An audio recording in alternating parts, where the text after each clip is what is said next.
Esta es la primera entrevista del programa Diálogos Ius Filosóficos y queríamos que fuese con el profesor Elías Díaz, tanto el director de SILEX, Juan Antonio García Amado, como yo mismo, que soy Manuel Atienza. Teníamos mucho interés en que efectivamente arrancase el programa con una entrevista a Elías Díaz, al que en un reciente libro que yo he escrito y dedicado a Elías Díaz, yo ponía como dedicatoria para Elías Díaz: con él empezó todo. Y creo que esto es muy cierto, desde luego es muy cierto en mi caso, y es muy cierto en el caso de muchos filósofos del derecho españoles, incluyendo, por cierto, al propio Juan Antonio García Amado, que fue estudiante de Elías Díaz en la Universidad de Oviedo, y yo recuerdo que alguna vez él me comentó que él había decidido dedicarse a la filosofía del derecho después de haber asistido y conocido a Elías Díaz. Él quería ser un tipo de persona así. Bueno. ¿Puedo interrumpir para decir que no le hice ningún favor? Bueno, Elías Díaz, como ven, es crítico y autocrítico de una manera que casi se podría calificar de insana. Eso ha tenido, por cierto, efectos muy positivos por los que hemos trabajado con él. Antes yo también estaba comentando que Elías ha sido un jefe que nunca ha dado una orden. Yo creo que la gente que con él hemos trabajado, pues no sé si hemos hecho siempre lo que a él le hubiese gustado que hubiésemos hecho, pero me parece que muchas veces sí, pero su manera de controlar el comportamiento de sus discípulos, de la gente que él formó, pues prescindió completamente de cualquier tipo de procedimiento coactivo. Bueno, Elías Díaz nació en Salamanca, en un pueblo de Salamanca, Peñaranda de Bracamonte. Santiago de la Puebla. Santiago de la Puebla, pero que formaba parte. Sí, cerca de Peñaranda de Peñaranda de Bracamonte. Un nombre, como ven, bien sonoro. Estudió en Salamanca y luego hizo el doctorado en Bolonia. Hizo alguna estancia en Alemania y también en Estados Unidos.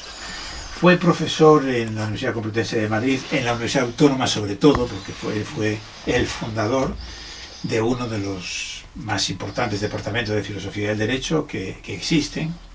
Fue también, su primera cátedra fue en Oviedo, ahí es donde yo le conocí, yo hice la tesis precisamente con él sobre la filosofía del derecho en Latinoamérica en principio, que luego se concretó en Argentina por sugerencia suya. También fue profesor de Valencia y finalmente, como digo, en la Autónoma de Madrid hasta su jubilación. Es autor de una bibliografía muy variada, de muchos libros, algunos de los que yo considero como más significativos. En el tema que más nos importa aquí, que es la filosofía del derecho, pues creo que sería el libro de 1970, Sociología y Filosofía del Derecho. 71. Para no adelantarme un año a lo de John... A lo de Rawls. A la teoría de la justicia. Rawls. De Rawls. En el año 1971. Los dos salieron en 1971. Pero seguramente fue escrito en el 70, o en años anteriores. Sí. Muy bien. Y ese fue un libro que tuvo la virtud de poner al día en la sociología y la filosofía del derecho, pues a la gente que entonces estaba ocupándose, interesada por esas cosas en España, porque el panorama durante el franquismo pues había sido un panorama, diríamos, muy gris, donde todas las cátedras, o casi todas, estaban copadas por autores y naturalistas, y los temas que se estudiaban pues eran el derecho natural tradicional en España, de la Escuela Española, el derecho natural de agentes, y él, digamos, contribuyó de manera decisiva a hacer ese cambio.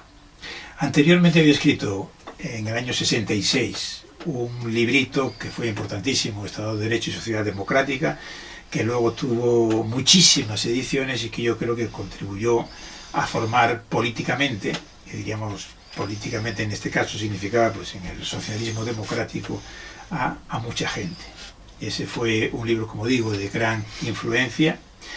E incluso algunas de las frases que ahí aparecen pues formaron parte de la Constitución. O sea que ese fue un libro de relevancia teórico y práctica. Anteriormente se había ocupado de Unamuno, seguramente por el hecho de que Elías Díaz, como he dicho antes, es salmantino. Trabajó mucho, diríamos, además del tema de la filosofía del derecho, de la filosofía política, donde habría que incluir esto de Estado de Derecho y sociedad democrática, pero también muchos otros libros. A partir de los años 80 y 90 yo diría que su producción, sobre todo, aunque no exclusivamente, pero sobre todo estaba enfocada en la filosofía política, y yo diría el tercer gran conjunto de temas sería el pensamiento español. Jurídico y política. Pero yo diría, es verdad, que él siempre insiste en la necesidad de vincular la filosofía del derecho con la filosofía política, lo que alguna vez se llamó filosofía del Estado. Pero quizás esos son los tres grandes grupos, diríamos, temáticos en los donde se pueden incluir sus obras.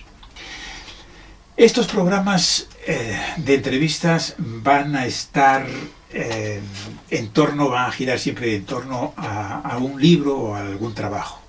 Y en este caso lo va a ser sobre lo último, yo creo que ha escrito Elías Díaz, que es un artículo que se titula Autonomía individual y moral universal, un repaso autobiográfico, y que vamos a publicar en la revista Doxa en el próximo número. Entonces yo en la entrevista voy a seguir de alguna manera, diríamos, el guión o las preguntas que me han sugerido este texto. Como acabo de decir, un texto autobiográfico. Antes de entrar propiamente a comentar algunas de las cuestiones que uno puede leer en ese texto, me gustaría también preguntarle algo, que nos dijera algo rápidamente sobre quiénes han sido sus maestros, diríamos, de dónde viene, cuál es la tradición que él ha seguido. Por ejemplo, una de ellas pues, sería la del krausismo, que es algo que seguramente para las generaciones más jóvenes, los que estarán viendo este vídeo, pues les sonará extraño. Incluso puede ser que sea la primera vez que oyen hablar del krausismo.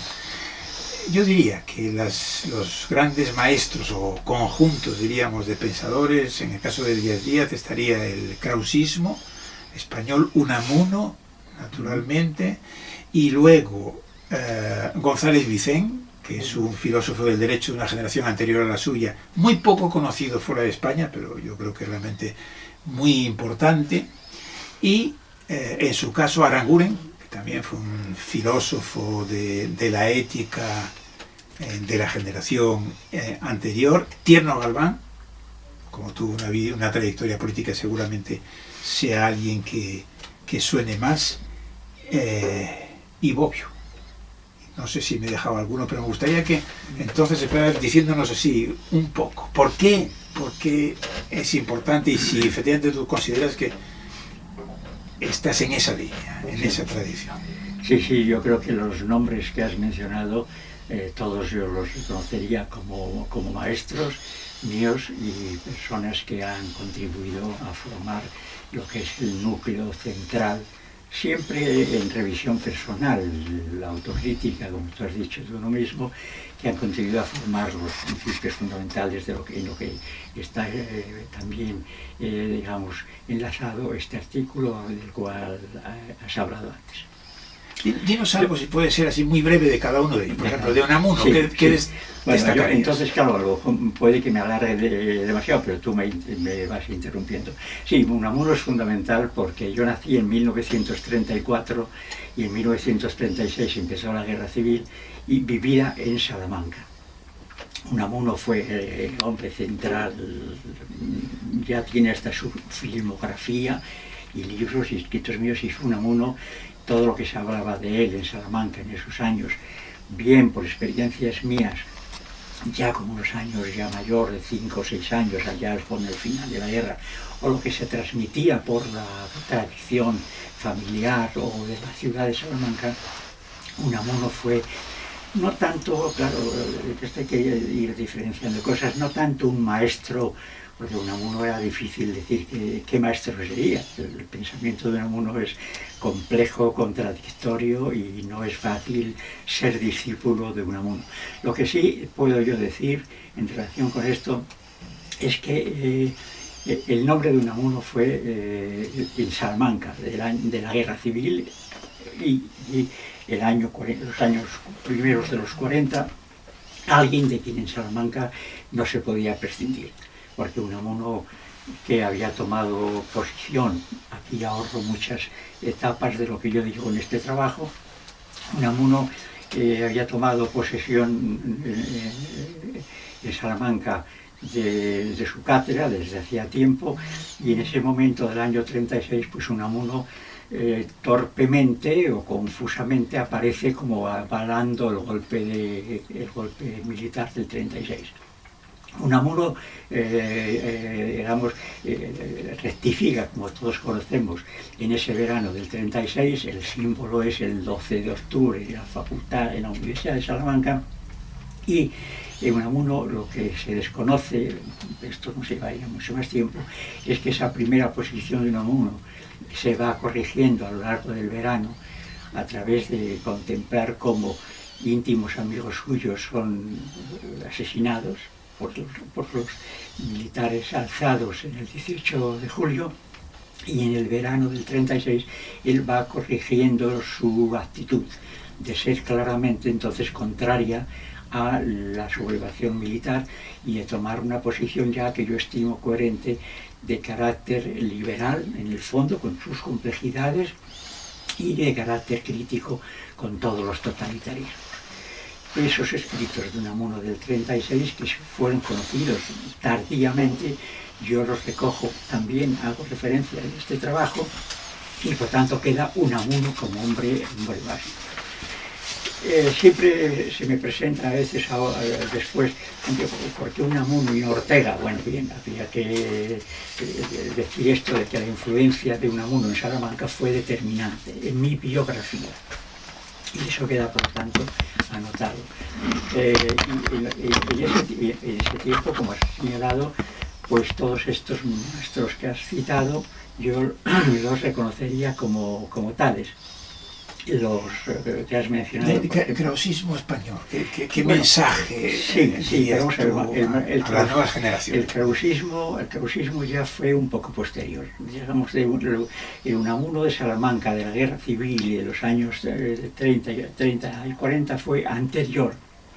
La llegada mía al krausismo es ya, digamos, en la época de los años 50, bueno, 40 también, pero sobre todo 50, donde yo me encontraba con que la mayor parte de los exiliados intelectuales, sobre todo, también políticos, de esos años, pues procedían de la institución libre de enseñanza, que tenía que ver a un movimiento intelectual que deriva de Sanz del Río, que en el siglo XIX incorpora esa filosofía que en España la derecha lo llamó krausismo para denigrarlo, por ser una palabra extraña, estos señores tan raros que son krausistas, pero ¿por qué no otra cosa? Incluso podían, bueno, no podían decir mucho más porque ellos sabían muy poco de esto, pero el hecho es que el pensamiento liberal en España tiene una de sus, y encaja con ese liberalismo de Unamuno, pero ese pensamiento krausista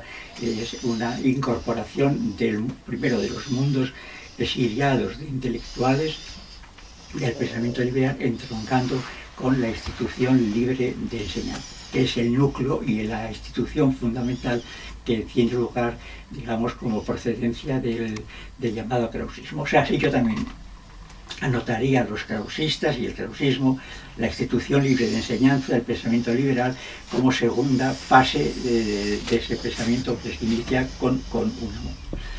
Y sí. No. Digo, González Vicente. Bueno, vamos a ver, esto González Creo que es casi un desconocido, sí, bueno, fuera de España. En ese momento, un poco ya después, sí, bueno, yo, digamos que claro, mis viajes, para ir un poco cronológicamente de manera ordenada, son los años en que yo voy a Italia a hacer la tesis doctoral, viví allí 2 años en Bolonia, además, una ciudad muy dinámica intelectualmente y políticamente. Yo anotaría también que la estancia en Bolonia me pone en contacto con Europa, con lo que es un régimen que se construía después de la derrota de la Segunda Guerra Mundial, porque yo en esto tengo que decir que yo hasta los 10 años viví en guerra. Quiero decir que yo tenía 10 años, 11 años exactamente, cuando terminó la Segunda Guerra Mundial. Es decir, que uno ha vivido, insisto en ello, porque a veces más que los libros son también las experiencias autobiográficas. Y entonces yo hasta los 10 años puedo decir que viví en guerra. Saco esto porque Italia era un país que estaba saliendo de la guerra y construyendo una democracia. Y lo mismo me pasó en el otro país que yo en esos años viví más, que fue Alemania.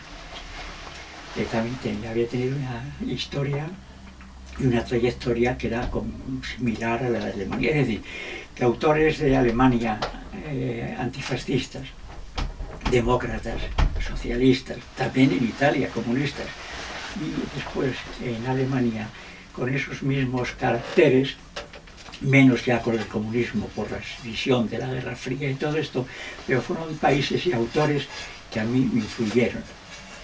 Bobbio en Alemania, sin mencionar otros nombres como Renato Treves y otros. Bueno. Y luego en Alemania, la cultura alemana en profundidad. Entonces, claro, ahí uno ya en Alemania pues toma ya contacto con lo que es la gran filosofía alemana. Kant, todos. Y vinculas Alemania con González Vicente. Sí, sí. Entonces, Alemania, todos indefectiblemente, todos los que íbamos ya leyendo cosas que valía la pena, pues tenemos siempre Kant, y es efectivamente la base.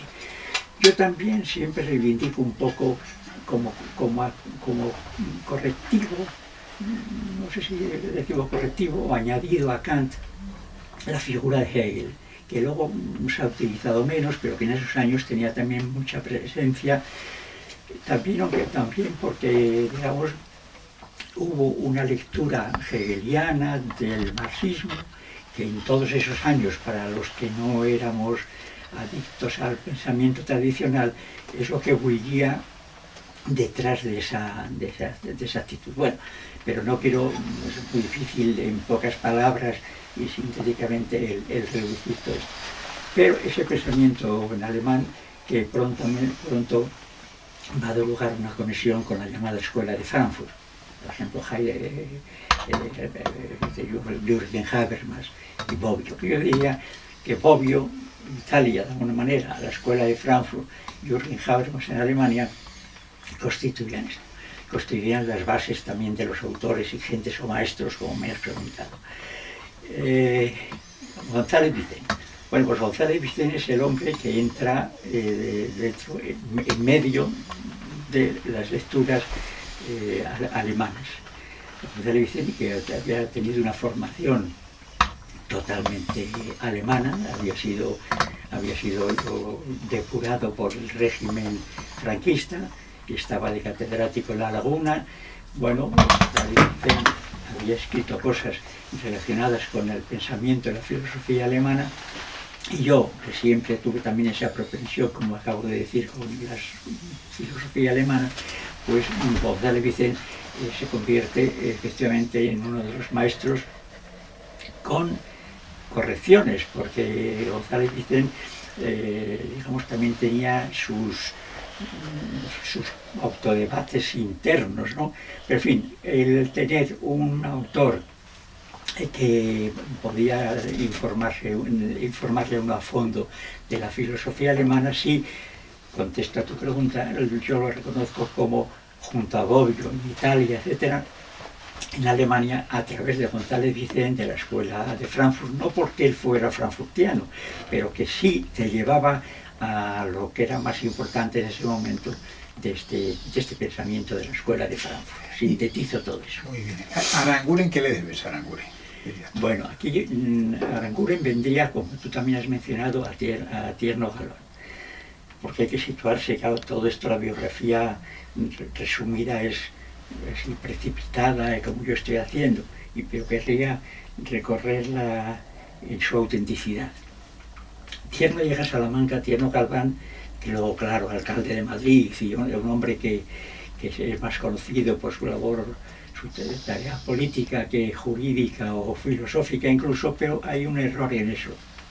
Tierno Galván, catedrático de Derecho Político, como se llamaba entonces, en la Universidad de Murcia, llega a Salamanca, hagamos un esfuerzo para ver los años, llega a Salamanca en los años 54, 55, ¿no? Cuando yo era estudiante de Derecho en la Universidad de Salamanca. Entonces que llega Tierno a Salamanca. La llegada de Tierno fue una revolución en Salamanca porque un hombre que había sido un vencido de la guerra civil, cosa rarísima que alguien pudiera estar en la universidad habiendo sido un vencido de la guerra civil, eso era fundamental.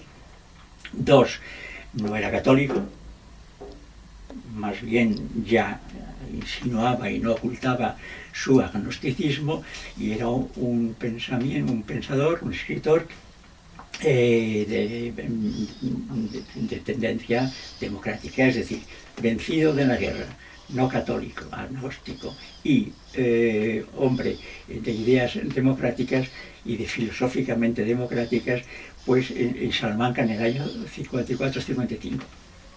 Una persona que yo entonces tenía los años 18, 19, sin ser todavía de 20, en Salamanca, pues aquello causó sensación. Por ejemplo, una muestra gráfica, Tierno en Salamanca hablaba a los estudiantes, entre otras cosas, de cosas rarísimas que casi nadie sabe, de una cosa rarísima que era Wittgenstein.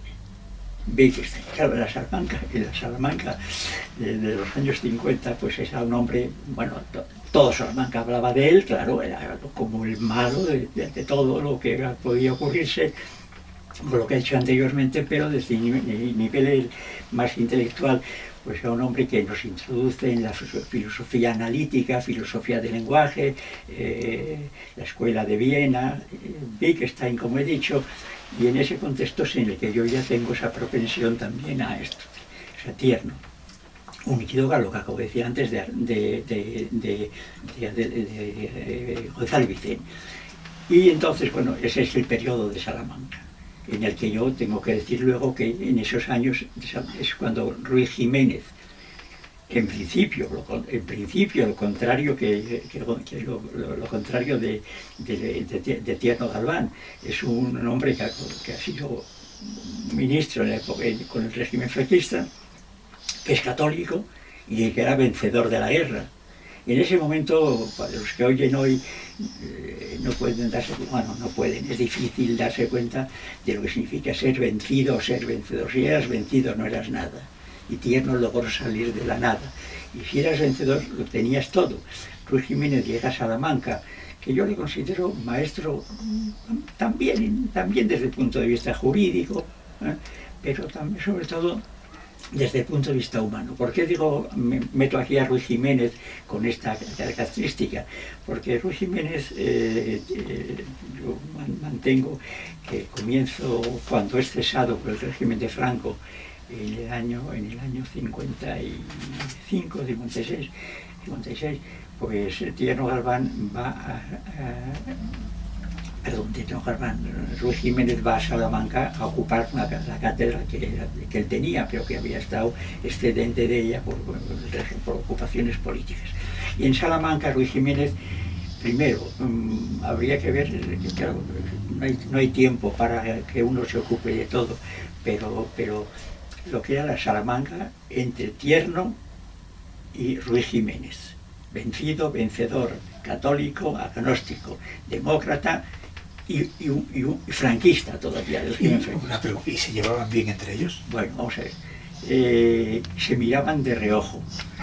En la Salamanca pequeña se miraban de reojo, sabían que todo el mundo hablaba de ellos, sabían que eran los dos pivotes, y en la universidad sobre todo los dos pivotes, para que la gente joven adoptara una posición u otra y tal. Ellos se miraban de reojo.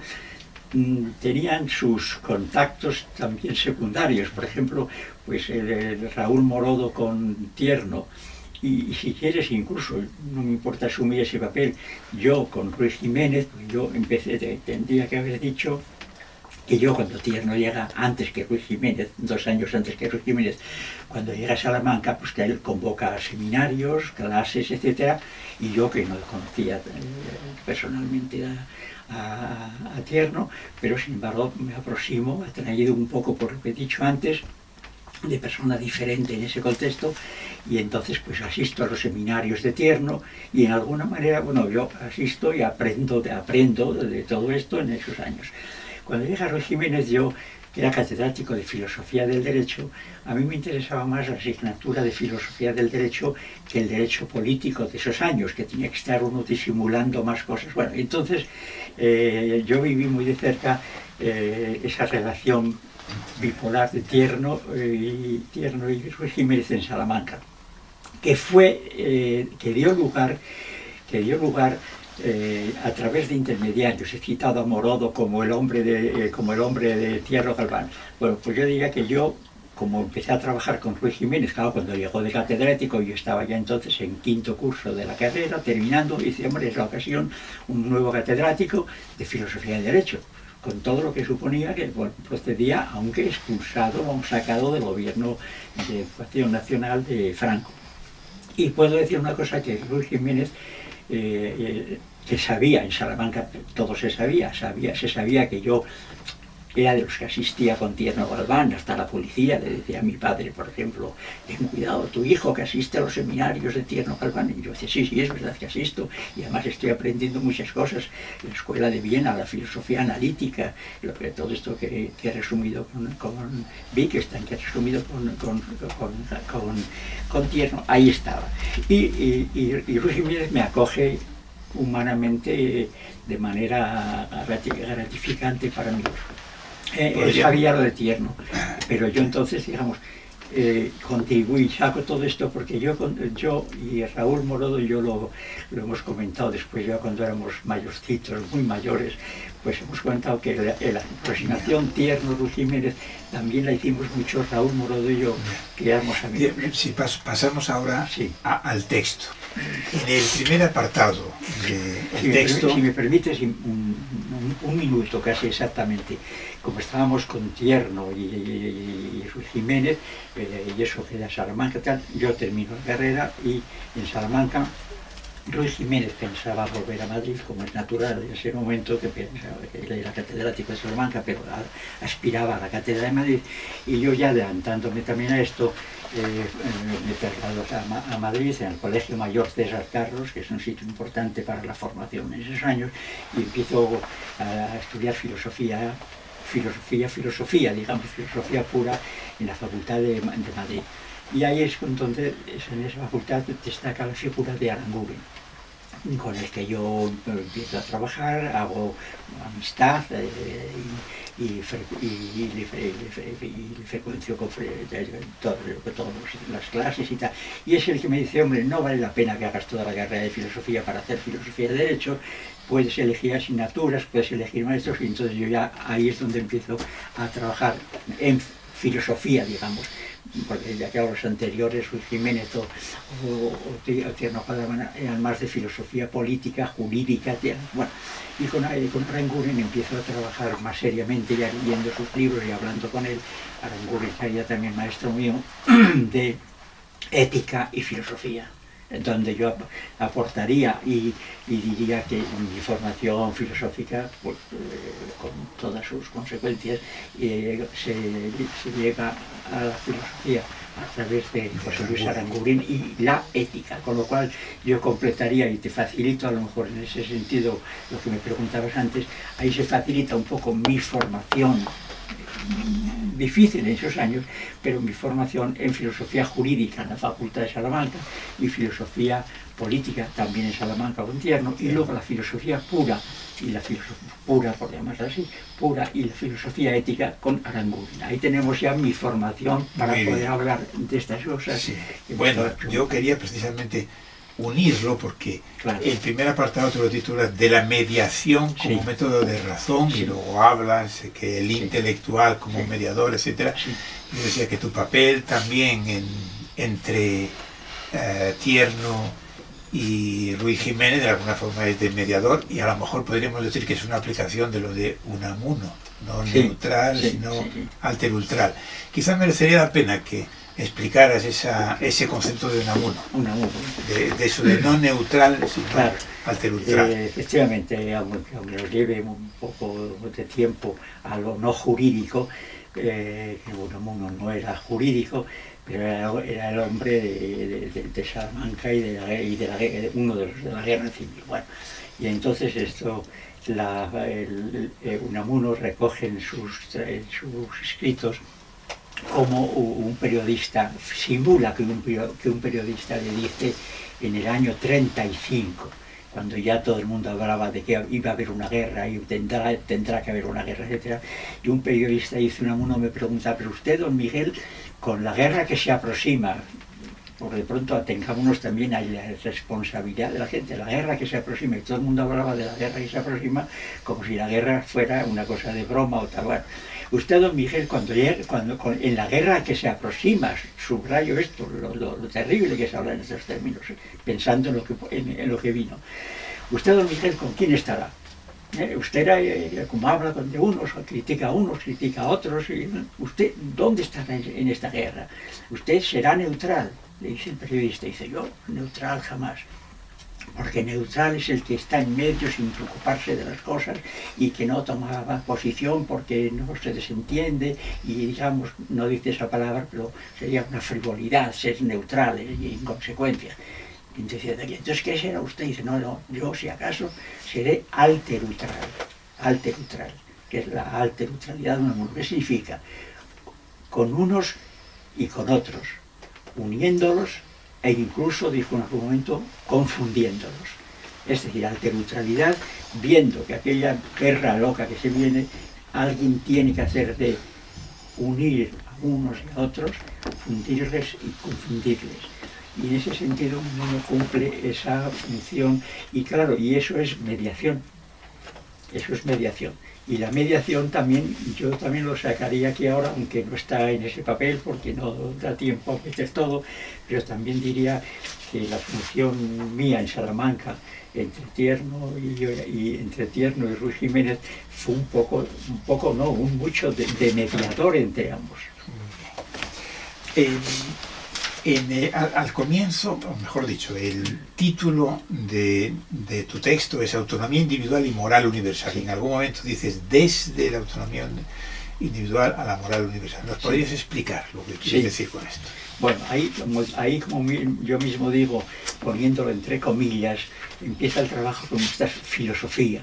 Yo con comillas para rebajar mis pretensiones.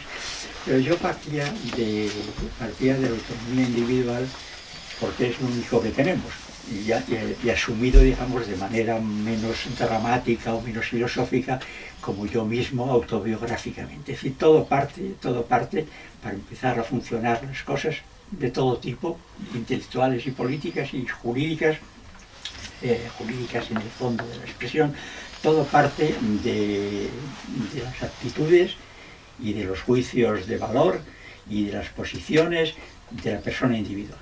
Es decir, si no hay eso, no hay nada. Quiero decir, si no hay una autonomía de la persona individual con sus errores y con sus disquisiciones a discutir, pero yo parto de que la persona humana y sus actitudes de la praxis y sus actitudes intelectuales teóricas constituyen la raíz del auténtico pensamiento, tanto filosófico como de las decisiones políticas y también de las decisiones jurídicas. Ese es el comienzo, y además lo uno a eso que es la autonomía individual, haciéndola, digamos, bueno, y ahora voy a hablar de mi pobre autonomía individual, pero me encajo en la línea de la autonomía individual como base de todo ello. ¿Pero para qué? Bueno, porque ahí claro surge, bueno, pero cada uno piensa lo que sea, cada uno decide, hay pluralismo, las filosofías, cada cual, pero ¿dónde pretendemos? Y ahí yo ya me apoyo mucho en mi objetivo de filosofía jurídico-política, y bueno, pero aquí cada cual tiene su posición sobre el derecho, sobre la política, etcétera, Pero a todo esto, ¿a dónde puede conducir o debe conducir? Dice, hombre, pues debe conducir a ir mediando,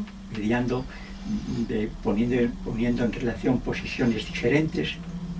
Y utilizo la palabra mediación aquí como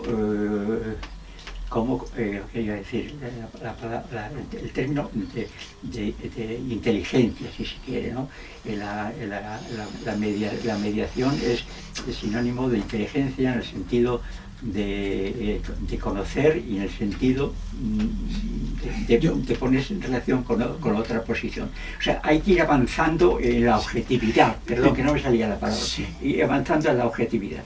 ¿Y Esto... la objetividad para llegar dónde? Bueno, pues que en un mundo de historia, etcétera, que ahí meto lo de Hegel y tal, Sí. y con tal evidencia, avanzando en ello hacia qué? Bueno, pues a metas de objetividad, quiero decir, de morales, éticas, más objetivas y más válidas para más actitudes individuales. Bueno, por ahí iría un poco la cosa. Ese concepto de mediación, Sí. yo creo, y de alguna forma tú lo dices en Sí. este y en otros textos, Sí. que te aleja del positivismo jurídico. A ver si estamos de acuerdo. En el sentido, yo creo que el positivismo jurídico pues fundamentalmente es una ideología de la separación y digamos del empeño por separar los valores de los hechos, el ser, el deber ser, etcétera, etcétera. Tú siempre has insistido en la necesidad de mediar entre el ser y el deber ser, entre los hechos y los valores, que naturalmente son distintos, no hay que confundirlo todo, pero diríamos hay puentes o algo así. Creo que eso te separa, te distancia del positivismo jurídico y te aproxima a lo que hoy solemos llamar pospositivismo. Y además he visto que en uno de tus libros últimos, lo de el realismo crítico, así lo dices en una nota al pie de página, pues dices, bueno, a lo mejor la mejor forma de pospositivismo sería esto que yo llamo realismo crítico. A ver, vamos a ver. ¿Estarías de acuerdo en esto? Sí. En que hoy ya no se puede ser positivista. Vamos a ver, del positivismo de mis tiempos, claro, yo positivismo, pues en Alemania era que no era exactamente lo que yo estaba viendo más de fondo, porque yo tenía también la propuesta política, tierno, etcétera, de ayudar a cambiar las cosas. Quiero decir que no era decir, a ver, ¿qué aprendo yo para explicar clases? Sí, también eso, porque era la profesión y que yo quería, digamos, asumir, pero era también pensando en consecuencias absolutas. Bueno, entonces pues, vamos con esto. Esa mediación yo no la veo como, no sé si te entendí bien, no la veo como opuesta al positivismo, por una razón.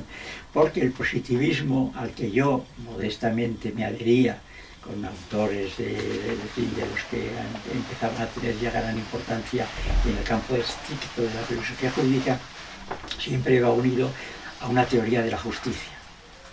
Una teoría de la justicia.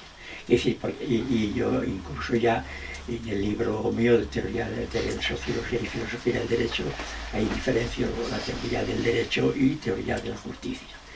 ¿Qué es justicia? Por tanto, o sea que yo estudié derecho, me parece que me está pasando un poco, pero voy a procurar que no.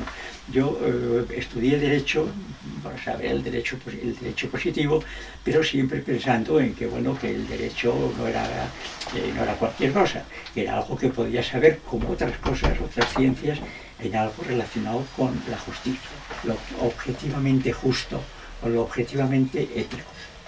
¿Dónde iba yo con lo del positivismo? No sé si acierto con ello. Decías que iba vinculado a la teoría de la justicia. Sí. Pero esto es cierto, en el caso de un positivista como Bentham será cierto. Claro. Que él sea no, porque si eres emotivista como él, claro, yo me de la justicia que valga. Yo dentro, ahora ya se saben más cosas y yo mismo sé más cosas, o supe más cosas. Pero en aquel tiempo, claro, yo era, digamos, yo tenía ese planteamiento.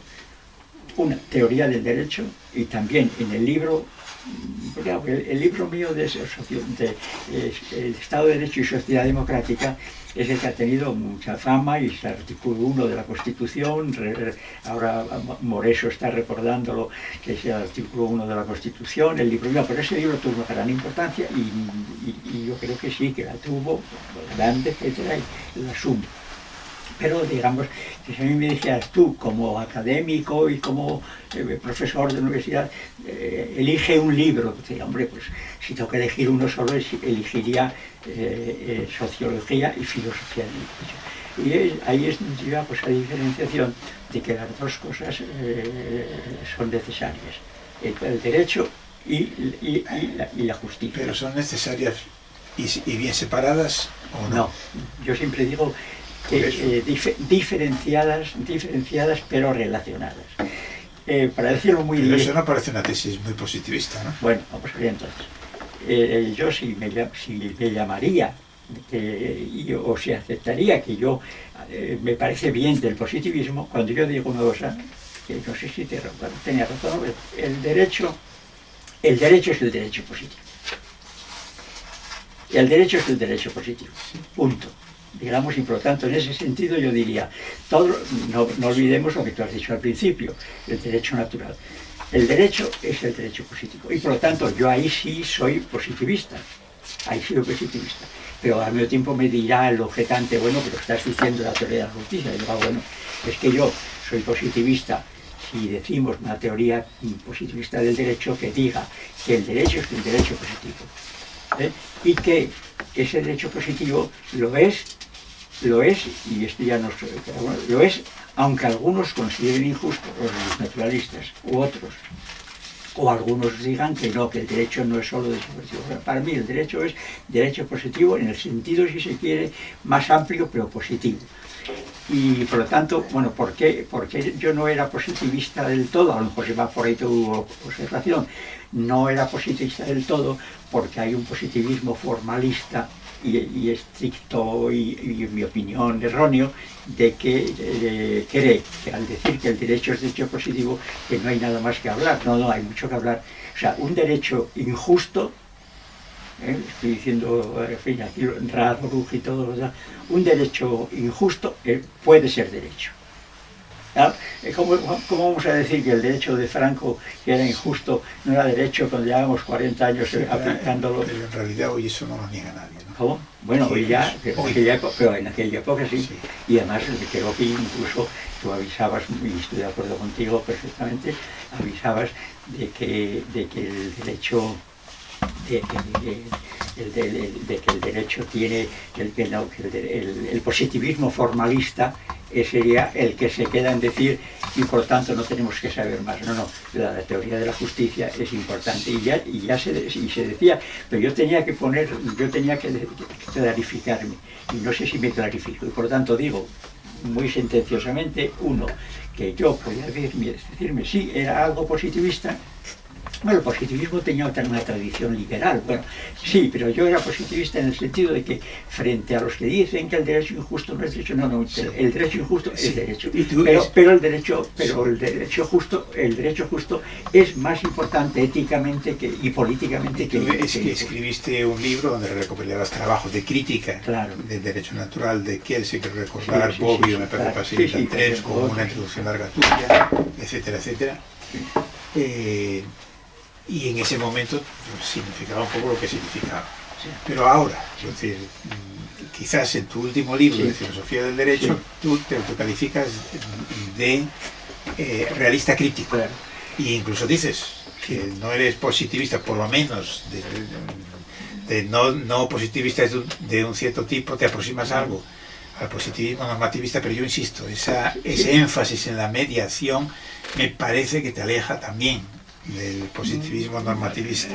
Acabo de verlo. Pero lo que yo, perdona, quisiera que aclares es qué entiendes por realismo crítico, que sería tu última concepción de filosofía del derecho. Realismo crítico es un rótulo que yo utilicé cuando un profesor de Alicante me hizo doctor honoris causa junto con otros ilustres catedráticos, profesores, y entonces yo ahí utilicé, me parece, también luego revisando los escritos míos anteriores lo he encontrado antes, o sea que había una intuición de ello. ¿Por qué realismo? Yo no, al decir, es un realismo que se une al positivismo. El derecho sigue siendo el derecho positivo. Y entonces, el realismo lo que pone de manifiesto es que el derecho positivo el derecho es el derecho positivo doblemente cuando se conoce que el derecho es y se aplica y se trabaja con él cuando el que tiene el poder lo impone. O sea que yo ahí ya digo que el que lo impone, aunque sea el sátrapa, o aunque sea Hitler, aunque sea Franco, o quien sea, eso lo impone, ¿por qué? Porque tiene poder para imponerlo. Y yo ahí digo en algún momento que si ese poder deja de ser obedecido, primero socialmente se le crea un problema al positivo, pero sigue siendo positivo. Pero si lo siguen imponiendo con los jueces, sigue siendo derecho positivo. Injustísimo, pero sigue siendo positivo. Y entonces, ¿por qué el libro mío que no tuvo mucha aceptación? Porque yo remarcaba, es positivo porque el derecho positivo es el derecho del poder. Pero cuidado, el poder de la democracia puede ser más justo. No sé si me estoy expresando con claridad. Y por lo tanto, yo uniría mi actitud positivista excluyendo, aceptando el positivismo realista de que es el derecho que se aplica y que se está realmente viviendo con él, y que ese derecho lo es porque solo tiene sentido, vamos, no sentido, quito la palabra sentido, ese derecho lo es porque lo propone, lo impone el que tiene poder para imponerlo. El que no tiene poder para imponerlo hace el ridículo. Entonces, claro, ahí está la unión entre realismo, entre positivismo y realismo. Y sigo, por lo tanto, diciendo que el derecho es positivista, el derecho es el derecho positivo, sabiendo, pero cuidado, sabiendo que somos conscientes de que el que lo impone es el que tiene el poder, y por lo tanto, bueno, el poder, pero es que hay un poder justo puede ser la democracia. Por lo tanto, yo ahí decía que era eso, pero dejaba en claro que la conexión entre positivismo y realismo, yo la veo clara, pero no sé si lo queda suficientemente. Tu concepción de la filosofía del derecho, digamos que entraría dentro de lo que se suele llamar trialismo jurídico. Trialismo jurídico. No trialismo. Tridimensional. Tridimensional. Obvio. Sí, bueno, tres dimensiones. Sí, en algún momento creo que hablabas más bien de validez, eficacia y justificación, pero en este texto te refieres a legalidad, legitimación y legitimidad. Pero entiendo que aproximadamente digamos, son equivalentes. Yo ahí a lo mejor introduzco esos tres conceptos por la influencia que yo tuve también de la sociología del derecho. Nosotros hasta ese momento, podemos decir, nos manejábamos diciendo el derecho positivo y el derecho justo. Pero claro, el derecho positivo, cuando ya metes el tema del poder, ya aparece un poder social, que no es solamente el del Estado, un poder social, pero bueno, claro, es superior el que lo impone manu militari, aunque sea de militari correctos, ¿no? Bueno, y entonces, pues, las tres categorías a mí me venían muy bien para decir, una cosa es la teoría del derecho, otra cosa es la sociología del derecho y otra cosa es la filosofía del derecho. Teoría del derecho, legalidad. Pero tres cosas de todas formas conectadas. Sí, en mí casi siempre todo tiene diferenciación, pero no radical oposición, sino diferenciación, pero conexión dentro de mediaciones. Sí, con mediaciones para formar, digamos, un todo de conexiones internas. Teoría del derecho, legalidad. Teoría de la justicia, legitimidad. ¿Por qué en medio? Bueno, en medio porque es un término que muchos no lo utilizan, pero yo lo he hecho mío de decir que la palabra legitimidad, la palabra legitimación se diferencia de las dos en que legitimación quiere decir que puede no ser legalidad o puede no ser legitimidad, es decir, justicia, sino que hay algo que está presente y sociológicamente... Aceptación. Y eso, claro, la legitimación. Yo lo leo muchas veces que no sé, que esa diferenciación no se hace, pero a mí me ha resultado siempre clarificadora, porque entonces yo puedo decir que hay normas que no son legales en el sentido estricto del derecho, que no puede ir un abogado ni puede ir un juez con ella, y que al mismo tiempo su justicia es discutible, pero hay una cosa que vemos, que la sociedad está en ello, y la sociedad lo practica, lo quiere, tal. Claro, entonces hay una aproximación de la legitimación en sistemas democráticos a la legalidad, y yo también mantendría que la legitimación también puede conducir a tenerla en cuenta para la cuestión de la legitimidad. Quiero plantearte ahora dos anécdotas que he leído y que me han sorprendido un poco y que no conocía. Sí. Una de ellas es que tú cuentas que cuando fuiste a Estados Unidos, creo que fue en el año 69, como consecuencia de la represión que habías sufrido en España, el confinamiento del año 69, y como consecuencia te fuiste un curso a los Estados Unidos, y que en algún momento tú pensaste en dejar la filosofía del derecho por la sociología. ¿Me puedes un poco explicar? Bueno, eso eran razones mecánicas, y es que no es porque yo no fuera, yo seguía pensando en filosofía del derecho, que es lo que me interesaba, y ya llevaba tiempo trabajando sobre esto, pero irrumpe la sociología. Claro, irrumpe también por vía Frankfurt, también, Habermas, etcétera, que sociólogos, claro, en fin, vamos a esto de Estados Unidos. ¿Qué ocurre? Que ya, claro, y aquí aparece el nombre, el innombrable Francisco Elías de Tejada, bueno, que era representante de la corriente justnaturalista en nuestro mundo, y además implacable y perseguidor, etc. Entonces yo empecé a ver, claro, porque yo ya tenía un hijo y era ya más de 30 años, pocos más, pero ya de 30 años, y entonces yo vi que la filosofía del derecho iba a ser muy difícil que yo pudiera tener acogida académica sobre la base de que la línea tradicional justnaturalista simbolizada y encabezada en ese tiempo por Elías de Tejada se había propuesto que alguien disidente, aunque procediera, pero él también odiaba a Ruiz Jiménez, le consideraba traidor del régimen, pero yo en ese tema no entraba. Pero a una persona como yo, que ya había escrito el libro de Estado de Derecho y que había escrito lo que había escrito y tal, pues ya veía que yo para nada quería él que yo fuera profesor catedrático de filosofía del derecho. Entonces, claro, yo me planteé una tesitura en Estados Unidos. Y ahí que es que me imbuyera más de las perspectivas sociológicas en Estados Unidos.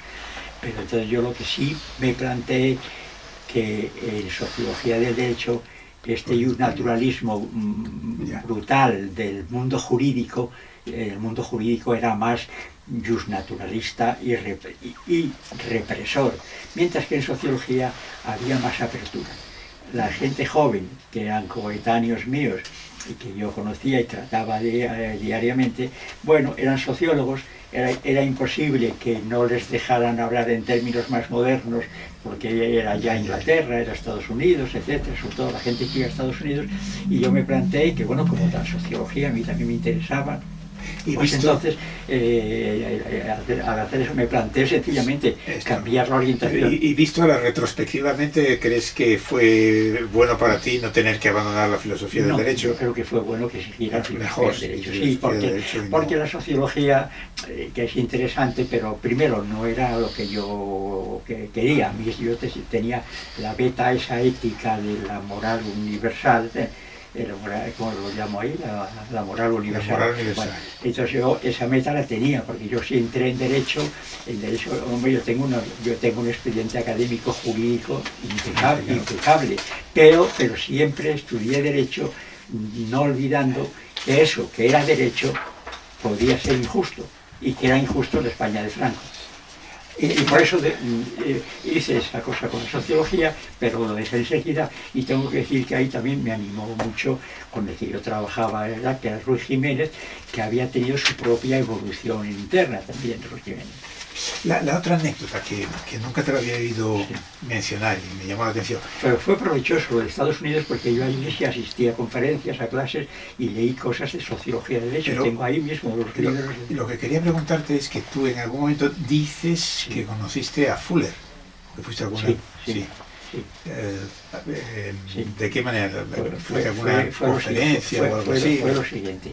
Cuando yo en los años 60 estaba ya en el grupo político de Tierno Galván, ya en Madrid, pues un día la embajada americana invitó al grupo Tierno, bueno, ya se hablaba, bueno, después de Franco qué, y la embajada americana, esto es el sitio ahí en la Castellana, es gráfico y lo estoy viendo. La embajada americana invitó al grupo Tierno a ver, bueno, estos socialistas que pueden ser el futuro, porque el PSOE, claro, el PSOE era el exilio y la persecución y tal. Bueno. Entonces invitan a la embajada americana, es exactamente lo que te estoy contando. La embajada americana invita al grupo Tierno a una comida y con diálogo amplio sobre cómo son, qué pretenden y tal. Y bueno, ahí conocen a Tierno, ven que es un hombre culto, que es un hombre tratable, y entonces Tierno les dice, bueno, pues ustedes nos reciben aquí a hablar, pero ustedes, sin embargo, a los que están invitando siempre a ir a Estados Unidos es a los franquistas, o a personas muy de derechas, aunque liberales, aunque sean contrarios al franquismo, pero gente muy conservadora. Y sin embargo a nosotros nunca nos dicen nada de ir a ver cómo lo piensan ustedes allí.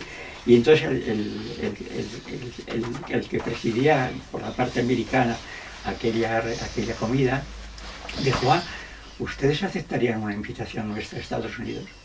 Esa fue la opción. Pero es que ustedes aceptarían, porque claro, pensaban en Estados Unidos ser socialista, todos sabemos lo que significa, que significaba horrible. Y claro, a un socialista como Tierno, el embajador decía, pero ustedes aceptarían un viaje. Y Tierno contestó, dice, bueno, yo de momento no, pero alguno de mis amigos puede, sí. Y allí en aquella reunión, pues dijo así, pues ya, pero estarían dispuestos, y yo, que era uno de los que había ido a la comida, dije, sí, yo, si ustedes me invitan, yo iría a Estados Unidos y viví perfectamente, y bueno, y así fue. Entonces hice yo, porque Maite en esta ocasión, no, porque me pagaban el viaje a mí, no había posibilidad de... Bueno, y entonces a mí me invitaron, y yo llegué a Estados Unidos, y allí con un plan de dónde quiere usted ir, a quién quiere ver, con cuál tal, me recibieron espléndidamente.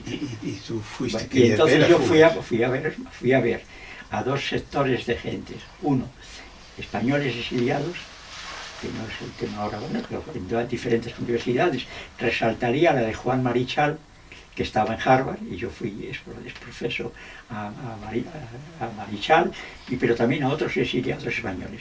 Yo también dije, hombre, también querría ver pues, algunas personas de mi campo de trabajo, que es la filosofía jurídico-política, pues muy bien, tal.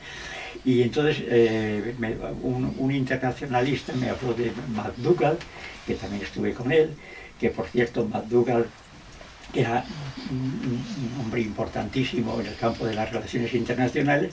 Cada vez que yo hablaba de que era socialista, claro, como Stalin, y yo ya llegó un momento le dije, mire usted, esto es real, esto es real, lo estoy viviendo. Yo, a este McDougall, que ya era un gran profesor americano, famosísimo, de McDougall, y que me dice a mí esto, claro, usted es socialista, claro, usted, el stalinismo, como si yo fuera comunista. Y mire usted, casi que estuve duro. Mire usted sencillamente desconoce que en Europa hay un socialismo democrático y que tiene una ilustre tradición que enlaza incluso con el propio Kant, y hay toda la escuela de Kant, un Marx, el kantismo, etc. Bueno, le di una lección de una cosa que él de relaciones internacionales sabía mucho, pero de esto no sabía nada. Es que, mire usted, esto en Europa, y ahí me puse un poco de defensa de Europa, esto en Europa lo sabemos todos los que estudiamos estos temas. Bueno, pero, o sea que yo allí, en esa universidad, vi a dos personas, junto a otros profesores que fueron a ver al que llegaba de Europa con el bar.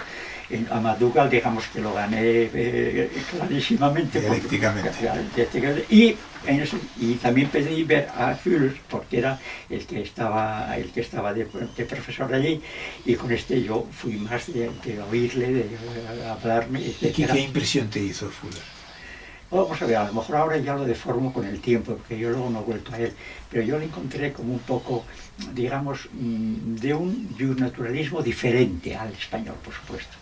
Pero en definitiva yo, como iba ya muy predispuesto a que de naturalismos y el americano, pues le oí, no, la relación con él fue en otra sede y diferente, y yo saqué un poco esa impresión de que era una manera de no hacer el positivismo, el derecho positivo, sino que de alguna manera el factor, de alguna manera, que si hubiese tenido más tiempo podría haberle preguntado más, pero que de alguna manera los valores influían en el carácter positivo del derecho, mientras que yo eso lo negaba. Pero me quedó un poco la impresión de Figueres en esa línea, y que por lo tanto no era lo que a mí más me interesaba. Ese fue el viaje.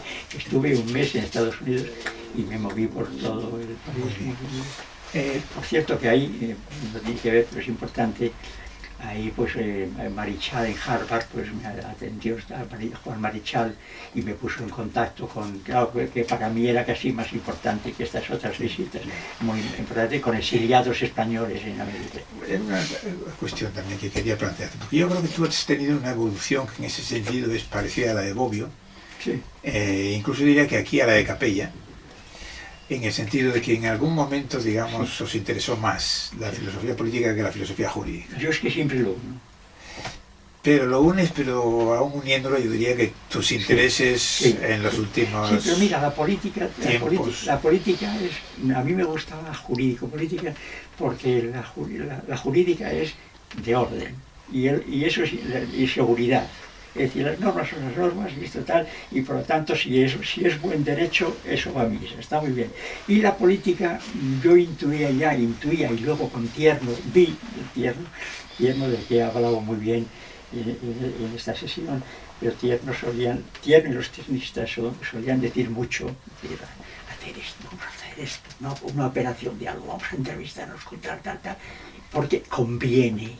Y a mí el conviene ese me parecía bien, no es que yo fuera una persona fuera de ese mundo, pero conviene, me sonaba ya un poco sospechoso, de que ahí ya, sí, que podría ser un tío que para sacar provecho, y en ese sentido yo, que no he sido luego una persona que haya trabajado en el derecho positivo, ni haya sido el jurista que algunos como García Amado lo exigen más duramente que yo, pero siempre he tenido la atadura y eso de ser jurídico. Y por lo tanto siempre me pongo pesadísimo con decir jurídico-político. Tú has sido, como antes ya he comentado, parte de la primera generación de filósofos del derecho de la posguerra. Sí, lo llamo así por cortar con la guerra. Sí. Entonces querría preguntarte, por los que pertenecían a la generación anterior a la tuya, hemos hablado un poco de González Vicén, pero quizás las dos figuras de más relieve fueron Recasens, Sitges y Legaz y Lacambra, que los conociste los dos, naturalmente, Recasens y Legaz. Bueno, sí, yo ahí diferencio Recasens el exilio, Legaz en España. Sí, pero bueno, fue un exilio. Pero los dos anteriores a... Sí, pero digo, ¿qué opinión te merecen? Bueno, mira, ¿qué relación tuviste con ellos? Sí, con Legaz mucha, porque claro, también en Madrid, y los seminarios, que éramos coordinadores de seminarios, de ayudantes, pues, de los Jiménez, Legaz le traté siempre, y siempre fue afable, y fue persona muy un poco temerosa de las cosas y tal, bueno, le traté mucho. Y todos nosotros le tratábamos mucho porque Legaz Lacambra, y el libro está lleno de citas suyas, porque muchas cosas él había, claro, sido un filósofo de importancia, con formación kelseniana y una peripecia que la guerra trastocó, pero bueno, era Legaz, por lo tanto yo le respetaba, y ahí está Legaz. ¿Estarías de acuerdo con un juicio que alguien que te hizo una entrevista que se publicó hace poco, Benjamín Riballa, sí. Él dice que Legaz y Lacambra es el filósofo del derecho más importante de España de todo el siglo XX? ¿Quién? Benjamín Riballa. Sí, que dice de Legaz. De Legaz. ¿Tú estarías de acuerdo con este juicio? De lo poco que hubo en ese tiempo, pues yo nos diría, simplemente diría, con mejor formación, uno de los que tenía más formación, por ejemplo, que había otros, estaba que sido Korsgrau, en Valencia, bueno, que también era mejor que otros, sobre todo si lo comparamos con Días de Tejadas, que no olvidemos que yo me movía en un círculo donde, claro, donde Legaz era un genio comparado con... bueno, otros también tenían su formación, pero por ejemplo un Corrarau en Valencia y algunos más. Es decir, había algunos de los antes de la guerra que tenían alguna posibilidad de aceptación, y entre ellos destacaba sin duda Legaz. Y por tanto ahí está el reconocimiento a Legaz, aun diciendo, pues claro, lo fundamental no estábamos de acuerdo ni nada, igual. Recasens Sitges. Bueno, Recasens Sitges es una anécdota que procuraré abreviar, pero como veo que te gustaron las anécdotas, está bien. Un día nos enteramos, un día ya de los años, un día ya, siempre todo esto dentro del franquismo, un día nos enteramos por los canales de la universidad, que se cuenta que viene Recasens ¿Estamos hablando de qué año? Perdón, pues no, si yo casi lo puedo decir exactamente, pues esto debió ser ya, vamos a ver, 60 y bastante, su principio de los 70. Principio, final de 60. Sí, por ahí. Eso es fácil de saber para ver, porque fue la primera visita de Recasens. Recasens iba a España, claro, Recasens de España. Y fijaros lo que nos ocurrió, que como era el exiliado liberal, y además, bueno, conocíamos los libros sí los teníamos porque siempre había librerías que nos traían aquel, esto es otra, hoy hacerte con un libro y con los medios actuales todo el mundo sabe todo, pero claro, tener un libro de Recasens, no, eso fue, era un exiliado y tal, bueno. Entonces llega Recasens a España, y entonces Luis García San Miguel y yo no tenía coche, con lo cual desde finales del 69, porque yo tuve coche por esas épocas, bueno, y Luis San Miguel, García San Miguel, tenía dos caballos o 4 caballos, no sé, algunos de esos destartalados así pequeños y tal, bueno. Y entonces al llegar a Recasens, a España, dijimos, hombre, pues vamos a ver, nos enteramos de en qué vuelo venía y vamos con el cochecillo este de Luis García San Miguel y yo a buscar a recibir a Recasens. Y cuando estamos en el aeropuerto, que era muchísimo más pequeño que ahora, aquello era una estación de autobuses, cuando llegamos al aeropuerto, pues nos dicen el avión de México, donde venía México, ¿y cuándo llega? Pues está ahí, llega por esta puerta. Y allí estamos Luisón y yo, Luis García San Miguel y yo, esperando a Recasens. Y cuando estábamos esperando vimos que en ese espacio también, de ese vuelo que llegaba, aparecieron unos señores con unos abrigos negros largos, elegantes, con todo. Luisón y yo íbamos pues con el traje normal, a lo mejor con corbata incluso también, pero sin más cosas. Pero aparecieron 4 o 5 señores con vestimentos muy oficiales, todo me impresionaron, unos abrigos largos, negros, bueno. Y entonces, ¿esta gente que hace aquí? Y dije, bueno, vendrá más gente que Recasens, nosotros llevamos con la cosa de Recasens. Bueno, nuestra sorpresa es que baja Recasens. Olvido decir una cosa que es real, que aunque esto no sea la base histórica completamente, pero es real. Con nosotros venía un jurista de los de antes que no hemos mencionado y que sería justo mencionarlo, que fue también de Derecho Internacional. ¿Roberto Mesa? ¿Roberto Mesa? No, ese era más de nuestra edad, más joven. Trujol. Y entre Trujol venía en el cochecillo con Luisón y conmigo, porque era el que había conocido a Recasens y el que quería presentarnos a Recasens. Estábamos los 3, había olvidado al pobre Trujol Serra. Y llegan los señores de negro estos. Se abren las puertas ahí y aparece el pequeñito Recasens. Y entonces nosotros, Trujol se acerca, como le conocía, Antonio, tal y tal, y nos presenta todo esto en décimas de segundo. Nos presenta a Luisón y a mí y tal, y nosotros con Recasens. Cuando estamos ahí, vemos que Recasens se vuelve, ve a esto, hombre, tal, y empieza a dirigirse a los hombres de negro, que eran los hombres del ministerio de Fraga. Fraga la había invitado. Claro, venía a la España de Franco si el régimen le invitaba y tal.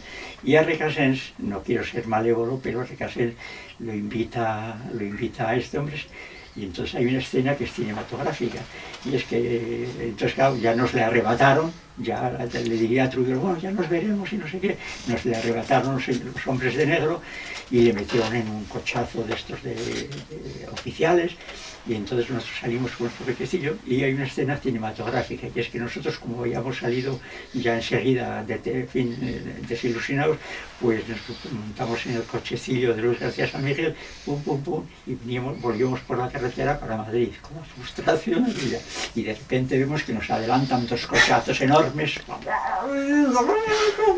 nos adelantan por el cochecillo, y yo a veces hago el exceso de decir, y en la trasera de uno de los coches que nos adelantaron vi la cabecita de Recasens. Bueno, ese fue el recibimiento.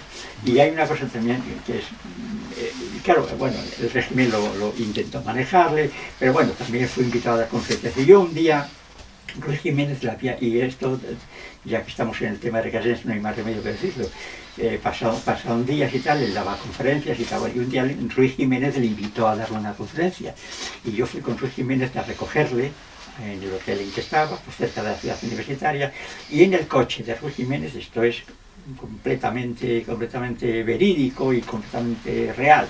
En el coche, pues, don Luis, en fin, hablamos con él y tal, y entonces hablamos de la situación ya que había y tal, y en España también, y entonces en el Recasens se empieza a soltar, claro, Dios, cuántos ustedes están aquí, pero claro, lo terrible es Cuba, Fidel Castro, con el cual ya era bueno, los años ya de Fidel Castro.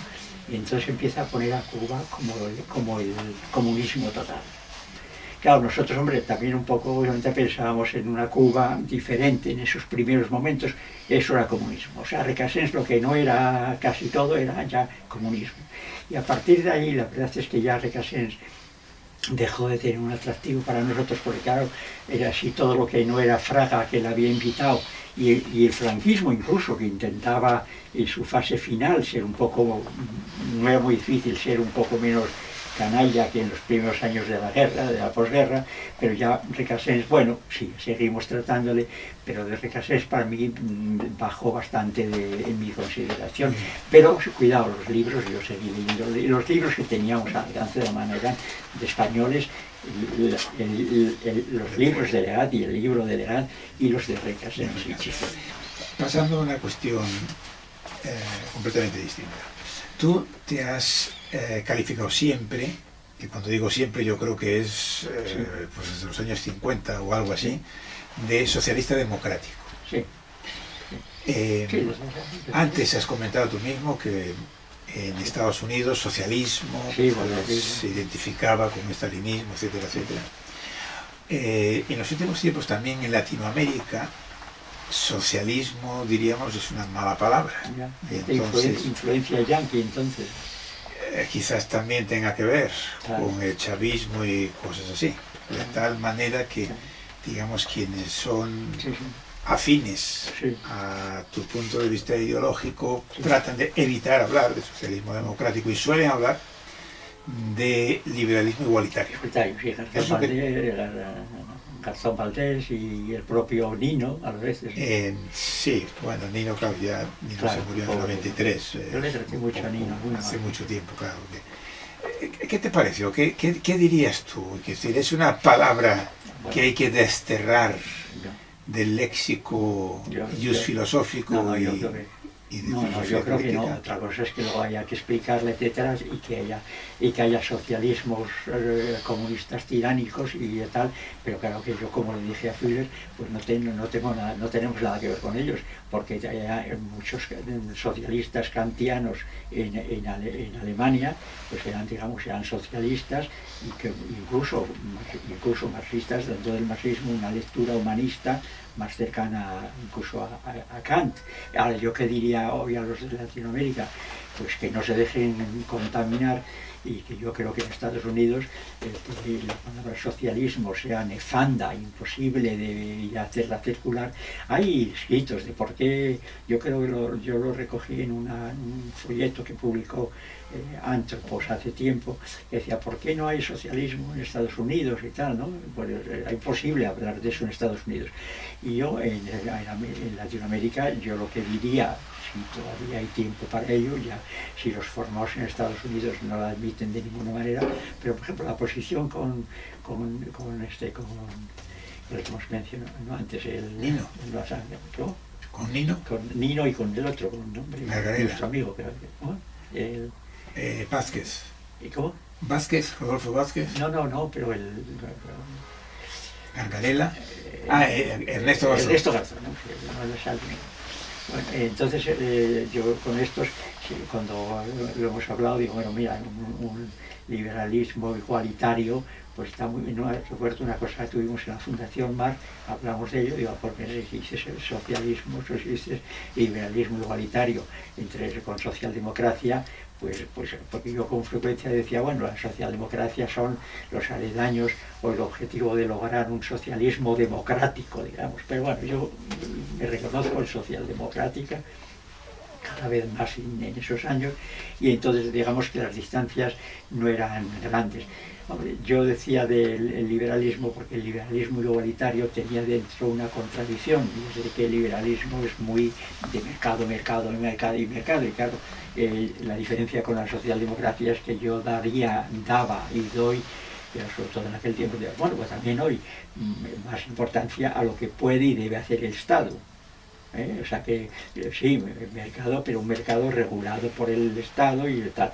Y esa es una diferencia que con Ernesto Garzón no había problema, con Nino, pues el tiempo que yo hablé con él también no había problema, y con Vázquez, Rodolfo Vázquez, tampoco la hay. Es decir, que si unos dicen, bueno, pues si me llamo liberal igualitario, es más fácil lograr una cátedra, o que te admitan, o que tal, pues llámalo liberalismo igualitario, pero yo diría que también no tiene por qué no legitimarse el de socialdemocracia, que en toda Europa funciona y cada vez incluso con aceptación mayor. En este texto y en muchos otros de tus escritos te has referido en términos muy elogiosos a Jürgen Habermas, sí, que consideras que es alguien que ha influido en tu manera de pensar, etcétera, etcétera. Y aquí hay una cuestión, diríamos, técnica. Sí. Porque yo también te he oído varias veces criticar la traducción que se hace de su libro, Facticidad y Validez. Y entonces lo que tú propones, ¿te parece que sería mejor traducción, facticidad y normatividad? Pero podrías explicarnos por qué mejor sería más adecuado facticidad y normatividad y no facticidad y validez. Porque yo, claro, como yo me había ya pronunciado porque legalidad era derecho y era validez. Y por tanto yo la validez, hablando de filosofía jurídico-política, yo ya había acuñado y mi esquema era legalidad, derecho positivo y validez. Y la palabra validez me parecía que utilizaba una palabra que era demasiado jurídica solo, o fundamentalmente jurídica, pero que validez me valía menos, valga la redundancia del término, me valía menos para la legitimación y para la legitimidad, donde los conceptos no tenían ese significado. Y entonces yo cuando vi la traducción de validez dije, hombre, y Habermas, que era la primera vez, bueno, primera no, porque él escribía de todo y tal, pero que claramente en el libro del 1992, pues ahí ya claramente se expresa en esa línea y tal, y entonces yo a mí Kelton me parecía que era rebajar al campo jurídico el concepto de validez. Facticidad era la facticidad, que quedaba claro dentro de lo que quedan claras también las cosas de Frankfurt y de Habermas, cuidado, pero quedaba más acuñado en la facticidad. O sea, podíamos saber lo que era, la facticidad lo cubría todo, pero luego la validez para mí era reducir eso a ciencia del derecho y a incluso una cosa, a Estado de Derecho por ser validez. No todo Estado es Estado de Derecho, empezaba mi libro, y por tanto me parecía eso. Y a eso le unió y me dio fuerza cuando vi que los ingleses habían traducido por factum norma. Entonces que dice, claro, esto es lo que yo digo, si lo hubiera dicho en vez de validez, hubiera dicho facticidad, normatividad. Entonces, bueno, sí, porque entonces la normatividad es ya normatividad jurídica, sociológica o ética, pero esa reducción me parecía que no estaba bien y lo dije, bueno, como una especie también de bravuconería ante los conocedores más quizás en filosofía práctica los dos nombres más importantes, más influyentes en los últimos tiempos han sido Habermas y Rawls. ¿Tú cómo te sitúas frente a ellos? ¿Más próximo a Habermas o no? Vamos a ver, yo no me atrevería a escribir un libro sobre Rawls, ni atrevería a escribir un libro sobre Habermas.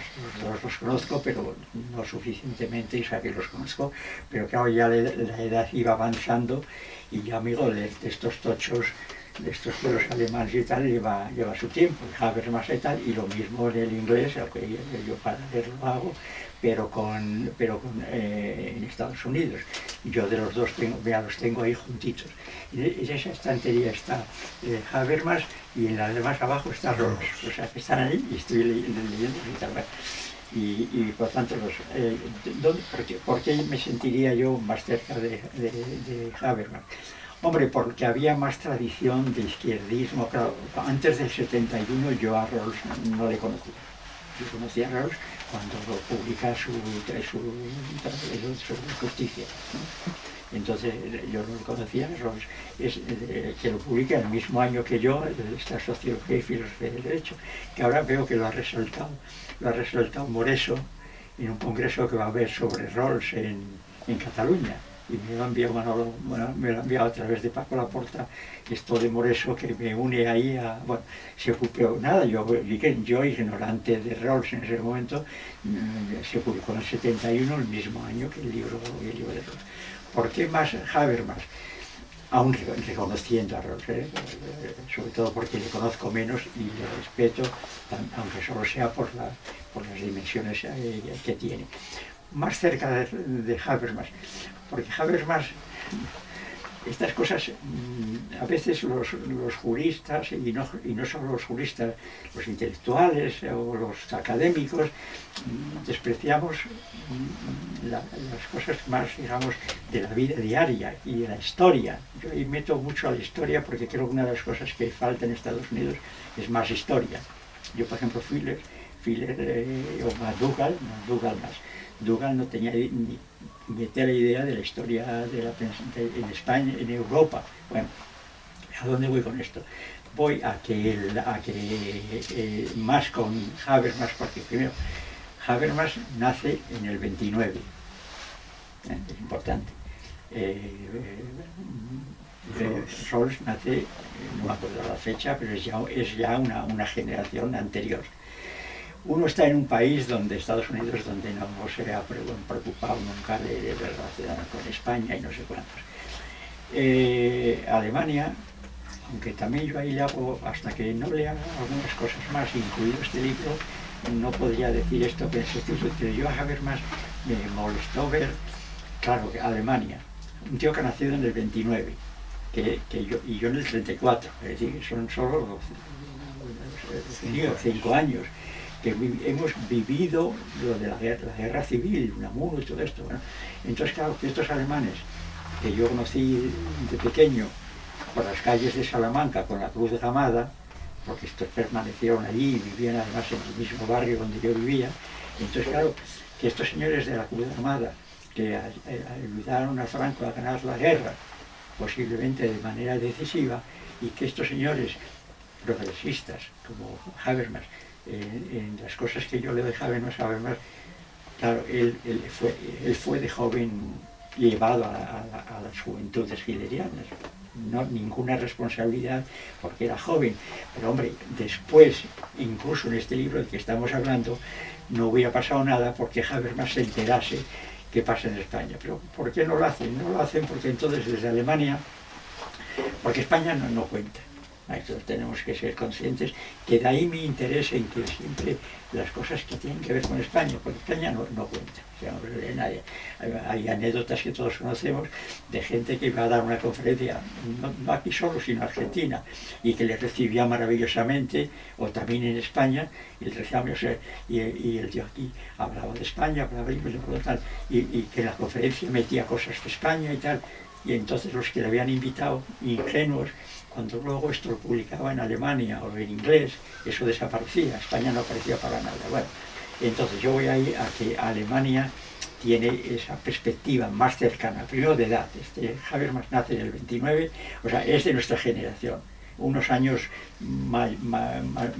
5 años más que yo, pero lo que yo viví en el 45, que yo estuve en guerra hasta el 45, siempre digo esto porque y es verdad que yo estuve en guerra, que yo terminó la guerra civil española y empezó la otra en septiembre. Uno se fue aquí en abril y en septiembre empezó la otra, y yo seguí en guerra.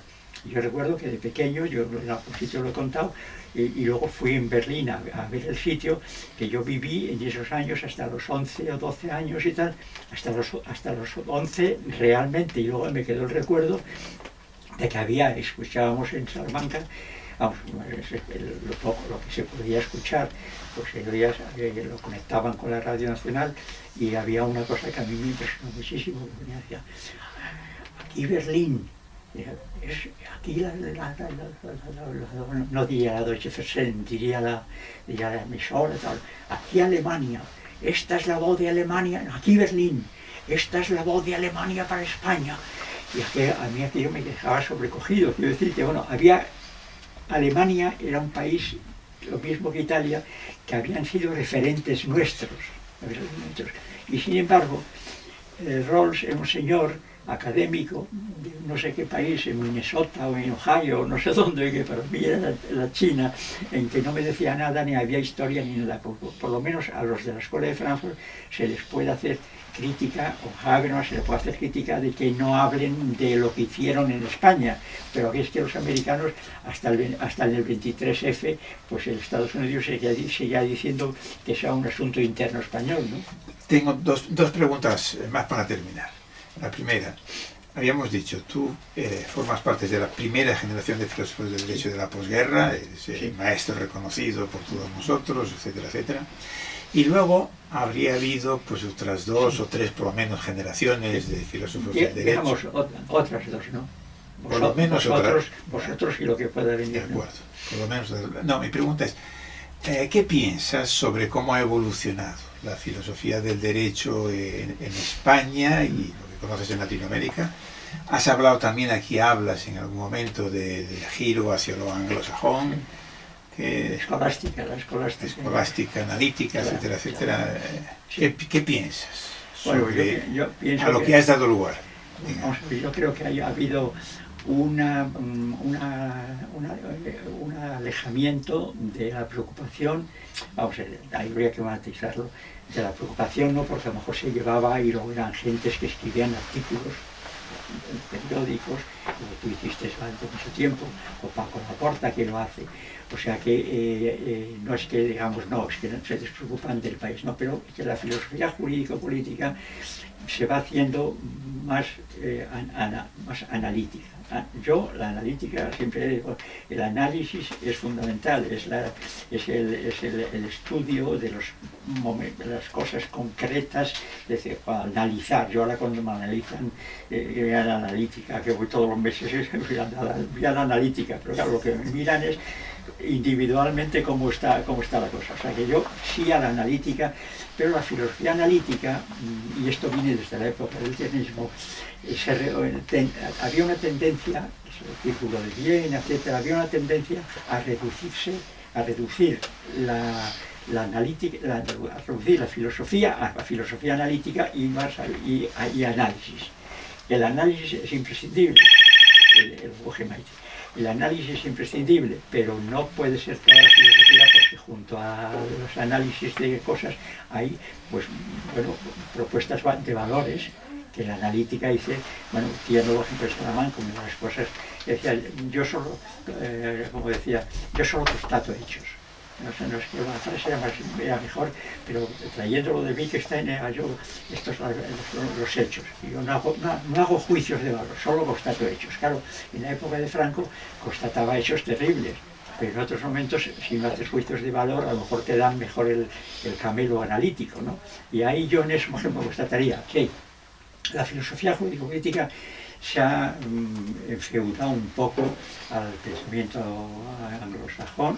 Bueno, anglosajón, yo de Inglaterra siempre resalto a Russell.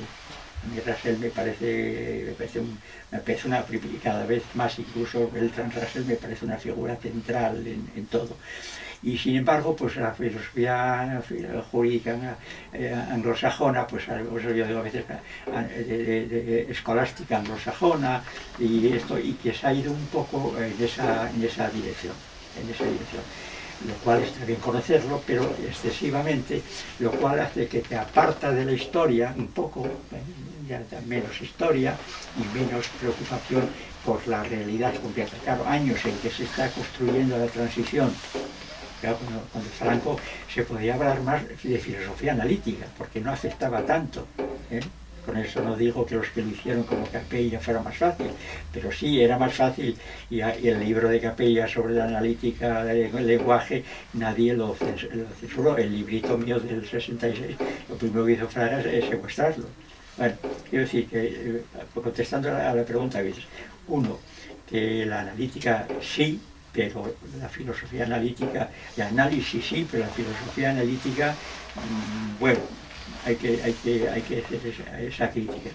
Luego, dos, de que esta generación nuestra pues era lo que estaba más cercano a nosotros frente a un Rawls que no sabías ni de dónde era, ni qué había hecho, ni nada, ¿no?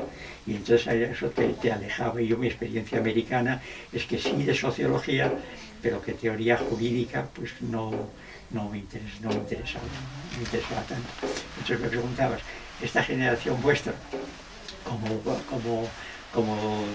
digamos, déficits serían esos, a favor de que sabéis muchísimo más, y que habéis leído más, porque nosotros teníamos menos acceso y teníamos, bueno, y hicimos otras opciones. Vosotros ahora leéis más, habéis leído más y por lo tanto es unos libros que son de mayor entidad científica y filosófica, sin duda ninguna. Ahora, claro, de mucha entidad, siempre que no te desvíes de lo que hay que trabajar. No se desvía, pero que a lo mejor a veces puedes echar de menos una mayor presencia de atención en qué momento estás escribiendo eso. Porque claro, había que hacer la transición y había que hacer la democracia. Y todo eso llevaba su esfuerzo. Claro, cuando llegabas a la universidad, lo que te encontrabas a jóvenes estudiantes que a lo mejor eran los que lucían más, eran los más izquierdosos. A un socialdemócrata le parecía como casi un conservador. O sea, y yo ese desapego de los problemas propios del país, cuando el país estaba pasando, claro, Estados Unidos en esa época estaba en lo que estaba. Y Rawls hace sus libros contando con un welfare state terrible, porque el welfare state de la sanidad americana todos sabemos lo que es. Bueno, si eso incluye o no. A mí me parecía que el velo de la ignorancia e incluso los dos principios fundamentales de Rawls me parecían bien, pero que eran, digamos, algo que tenía mucho menos que ver con la España de esos momentos que el lenguaje que yo utilizaba. La última pregunta es una petición de consejo. Tú, después de toda tu trayectoria... Yo, porque órdenes no doy, pero consejos... Efectivamente. ¿Qué consejo le darías, diríamos, a un joven o más o menos joven que quiere dedicarse a filosofía del derecho en España o en algún país, diríamos, del mundo latino? Países latinoamericanos. Sí. Y también diríamos, ¿qué consejo en general le darías a un joven estudiante? Esto quiere decir que cómo ves tú el mundo, hacia dónde va, qué es lo que uno tendría que hacer, cómo orientarse en la vida. Yo tengo un nieto de 21, nació con el siglo, o sea que tiene 21 años ahora, y es estudiante de ingeniería aeroespacial. Tengo que decirlo, eso luego se quita de la entrevista, pero que unas calificaciones excelentes, un estudiante fantástico, estupendo, es mi nieto. Y yo hablo con él de estas cosas de ciencia y tal, y hago ver, bueno, pues eso es que la ciencia y la cibernética y todas estas cosas, que estos lo manejan totalmente, y eso, claro, tiene un atractivo para los jóvenes. ¿qué diría yo a un joven de estos? Estoy pensando, por ejemplo, en mi nieto, y le digo, sí, además sabéis de esto que no sabemos, y sobre todo yo que no sé ni siquiera poner un correo electrónico, es decir, que soy un desastre. Pero claro, entonces, ¿qué consejo yo doy a estos jóvenes?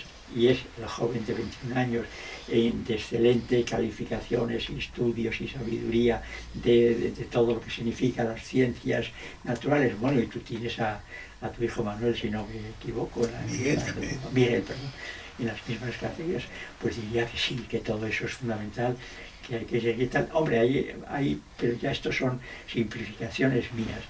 Hay el riesgo de una excesiva tecnificación, excesiva, digo, porque claro, no hay nada, cuando yo voy ahora a los médicos y ves cómo se manejan y te conocen perfectamente lo que tal, y tienen sus aparatos y tal, fantástico, ¿no? De todo, o sea, que yo estoy a favor de la ciencia, de la técnica y tal, todo eso. Ahora, no olvidar un poco la segunda parte de este tema, que es la moral universal. Es decir, si no hay una ética que vaya sumando en la historia objetividades, etcétera, pues bueno, esa ciencia puede llegar incluso a la catástrofe, ¿no? Y sobre todo luego en la vida real, pues a una trivialización. Por tanto, yo diría que un joven que empieza hoy y está muy bien que haya ahora una fuerte atracción hacia las ciencias, me parece, fíjate, la bioética y tal, estupendo, y sepan mucho de eso, pero que no caigan en el reduccionismo tecnocrático o tecnológico de pensar que ahí se agota todo, y que no, y que hay, digamos, que saber por qué se dicen esas cosas y a dónde pueden conducir. Conclusión, a lo mejor yo diría, que es lo que digo a Nieto, pues hombre, manéjate todo lo que lees en las ciencias a través del aparato, pero léete ciertos libros de biografías de científicos o de filósofos y tal, despertarle un poco el que no todo vale y que no todo es igual, y que las vidas de los pueblos y de las gentes y tal. Y el consejo a un just filósofo, alguien que esté pensando. Hombre, me es más fácil por lo que hemos hablado hasta este momento, y es, por de pronto, tenerlo, o sea, bien la teoría normativa y bien el derecho positivo y bien, por lo tanto, lo que es el mundo jurídico. Porque si no hay mundo jurídico, lo que hay es el caos y el desastre. O sea que yo, aunque no lo soy, pero yo a mí me dicen, bueno, si hubiera sido catedrático, que hubiera sido? Pues mira, a lo mejor hubiese hecho judicatura. Porque yo prefiero judicatura a un despacho de abogados. El despacho de abogados es necesario, está muy bien, pero yo hubiera hecho judicatura, porque el juez estudia los hechos y de esta es la conclusión, que puede ser revisable y tal, pero la judicatura, por lo tanto, yo diría, sí, buena formación jurídica.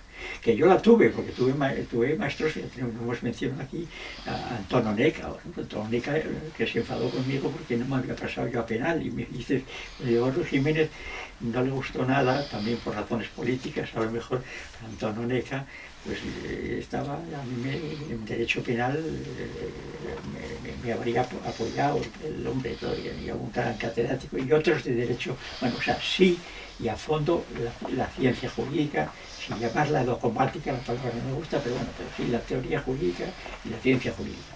Ahora, para mí eso es un bloque indescindible, diferenciado, y no amontonado, pero sí conectado con el mundo de la ciencia política y de la ética.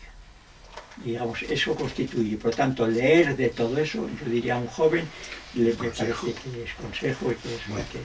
Pues, pensando, y yo concluyo, ahora por mi parte concluyo, que yo sé que la moral universal, es el deseo, hombre, si cada vez más coreanos o afganistanos van entrando en una ética debatida, plural, etcétera, como el resto del mundo va avanzando, por lo menos tenerla en cuenta para cotejarla con ello, ¿no?